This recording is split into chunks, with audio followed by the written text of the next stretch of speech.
Magandang gabi mga kaloto and welcome to LRT PH channel para alamin ang mga loto result ngayong araw ng Miyerkules, December 18, 2024 para sa 9pm draw ng mga PCSO games na 2D Lotto, 3D Lotto, 4D Lotto, Mega Lotto 645 and Grand Lotto 655. Pero bago ang lahat, kung bago ka pa lamang sa aming channel, ay huwag kalimutang mag-like, mag-comment at mag-subscribe para updated ka sa daily lotto result ng PCSO. Para sa Grand Lotto 655, we have no winner para sa jackpot prize na 29,700,000 pesos.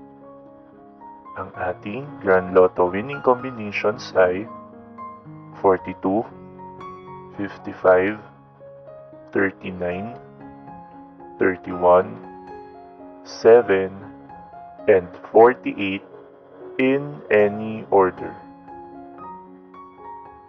Para sa Mega Lotto 645, we have no winner para sa jackpot prize na 30,928,659 pesos and 20 centavos. Ang ating Mega Lotto winning combinations ay 45, 2, 21, 41, 3, and 34 in any order.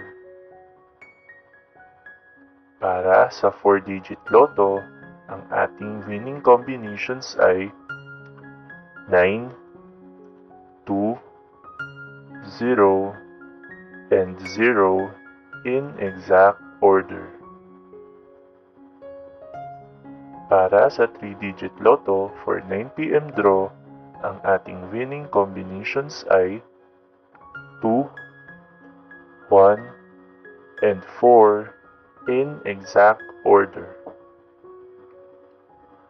At para sa 2-digit Lotto for 9pm draw, ang ating winning combinations ay 29 and 16 in exact order. Narito naman ang ating susunod na draw schedule para sa araw ng Huwebes, December 19, 2024. 2D Lotto at 3D Lotto para sa 2pm and 5pm draw at 2D Lotto, 3D Lotto, 6D Lotto, Lotto 642, and Super Lotto 649 para naman sa 9pm draw na mayroong estimated jackpot prize na 6 million pesos para sa Lotto 642 and 15.8 million pesos para naman sa Super Lotto 649. Congratulations to all the winners at marami pong salamat sa inyong panonood at patuloy na pagsuporta.